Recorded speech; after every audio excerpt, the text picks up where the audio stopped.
Good morning, good morning, good morning. I ordered my elephant ears. This is a different variety. It's actually a dark purple color, Alocasia. And I ordered these from Home Depot. They came 3 in a pack. They're heavily rooted. So what I'm going to do is repot them in a potting mix with perlite and worm castings. I'm telling you guys, don't sleep on all natural fertilizers like worm casting, cow manure. Those things are very nutritional to the plants.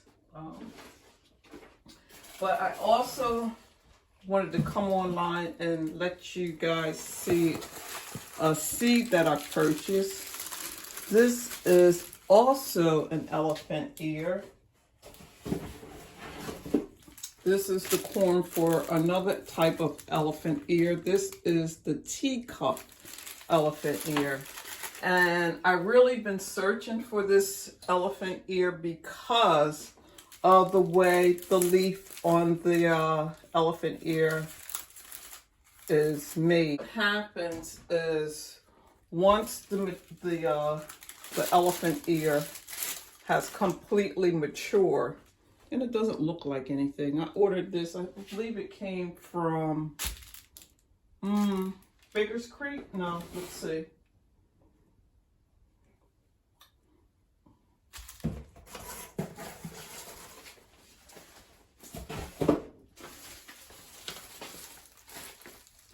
Okay, I ordered this teacup elephant ear from Wayside Garden, and they are normally a little more pricier than your normal elephant ear. So what I'm going to do, they have old roots on it and it looks like it's all dried up, but that's the way it is when they ship it. I'm going to pull down some of the old roots, and then I'm going to place it in a water solution for just about 15 to 20 minutes, and then I'm going to pot it up. But the beauty and the uniqueness about the teacup elephant ear is the leaves itself can hold up to a cup of water, and then the stem won't be able to hold the leaf any longer, and it'll tilt over and the water will come out. So I thought it would be interesting if I could have a teacup elephant ear, a purple leaf elephant ear, and then the green foliage elephant ear this year. It does not like bog water, so this one, it will not stay in a location that doesn't drain very well. But I thought I would just come on and show you the process of what the teacup elephant ear would look like. And then as the summer comes into play, this will start to shoot out the leaves. And in the case of the teacup elephant ear, the leaves are pointed up. They're not pointed down as the Colocasias here. They're pointed up. And then as it collects the water, the teacup leaf will tilt forward from the rain and up to a teacup of water, it says. So it's going to be interesting to see.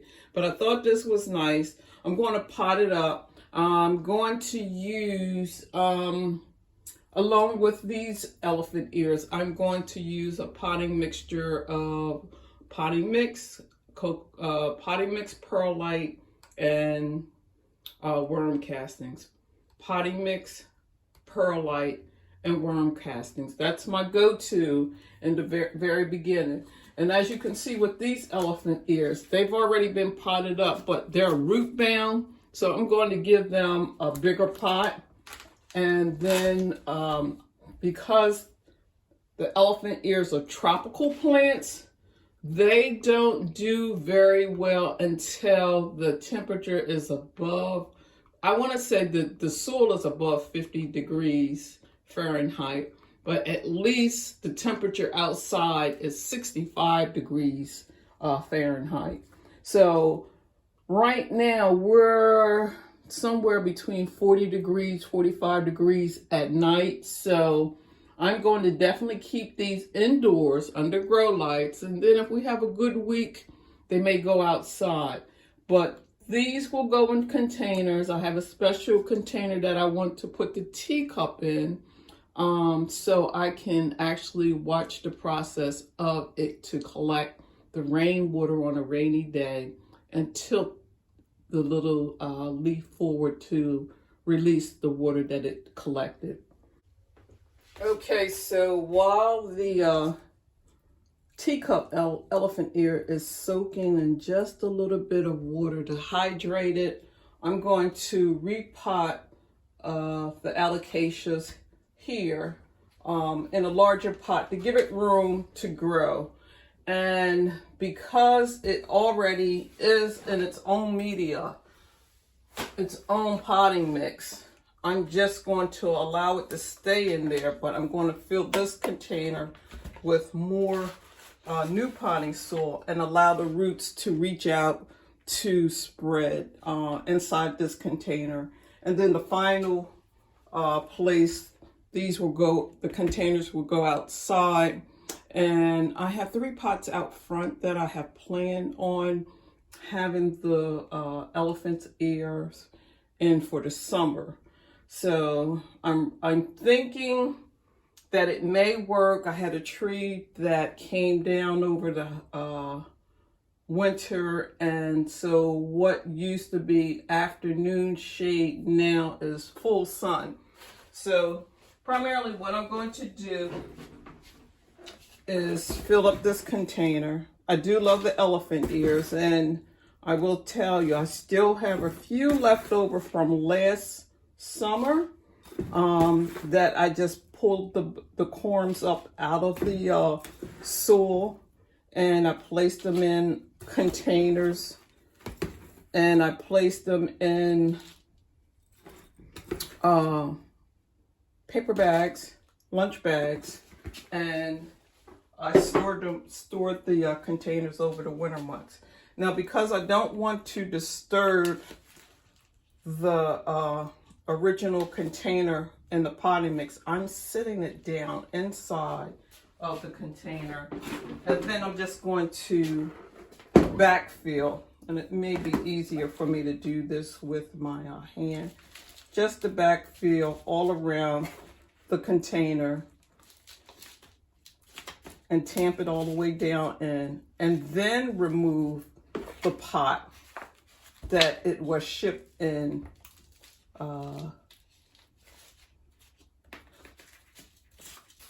Tamp it all the way down in. So primarily what you're doing is you're making it a fitted pot for the next growth. So after you tamp it down all the way, and you can see that the soil is about the same length as the original pot, then you just remove it. And hopefully it'll stay in place.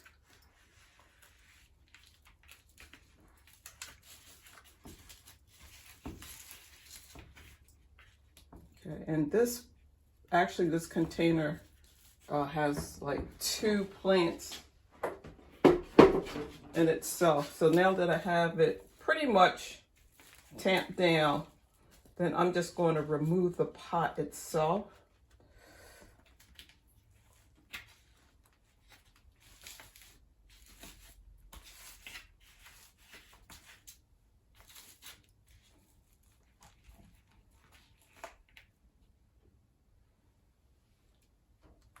Okay, I'm going to add a little bit of my biotone. The biotone has a formula in the rooting system that will encourage new growth. So I'm just going to sprinkle that into the bottom of the container.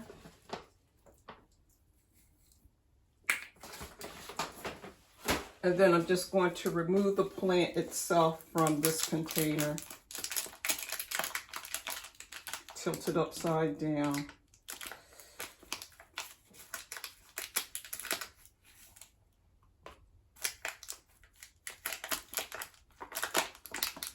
It's really root bound in this container, so the sooner it comes out of this pot, the better off it'll be.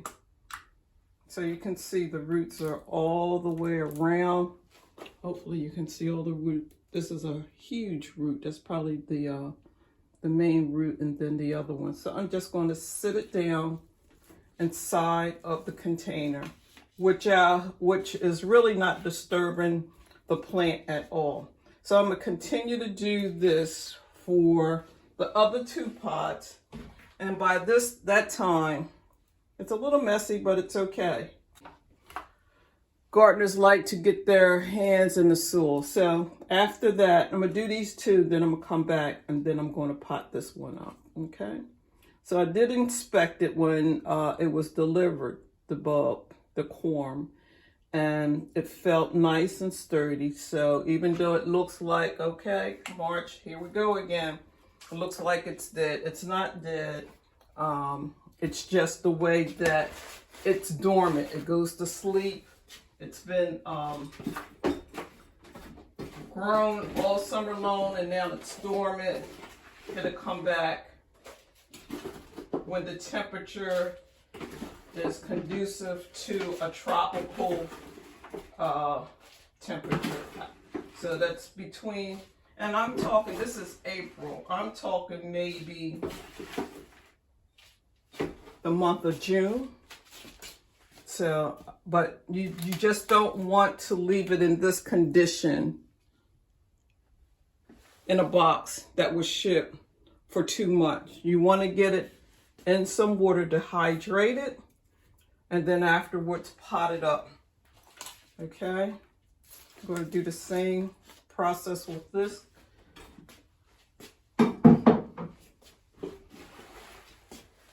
It's a little messy, but I don't mind.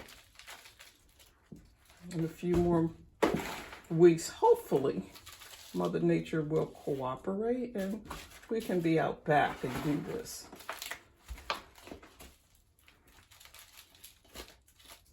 All the way around.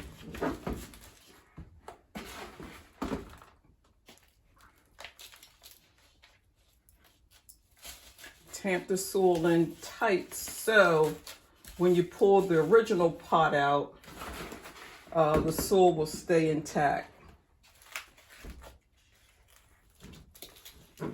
Okay. Go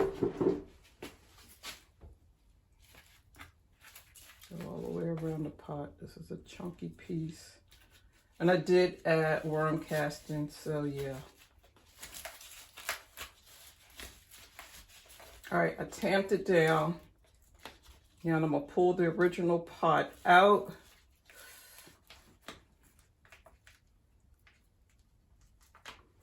Add some biotone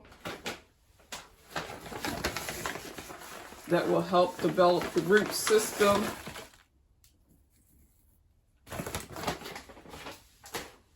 Take the plant out of its container, squeeze it. The other one was pretty much root bound, and I think all of the containers are like that. So you may want to tease the roots a little bit. And then just set it down inside the new potting mix. Now this looks like it's dead. The plant is dying, but it's not. It'll come back. So just to keep from root rot happening, just snip that off. I'll take it spray my shears down in a second, and then I'll go on to the next one. Okay. All right. I hope you're having a wonderful day. Thank you for watching my video. Please like, share, and subscribe. As always, happy gardening.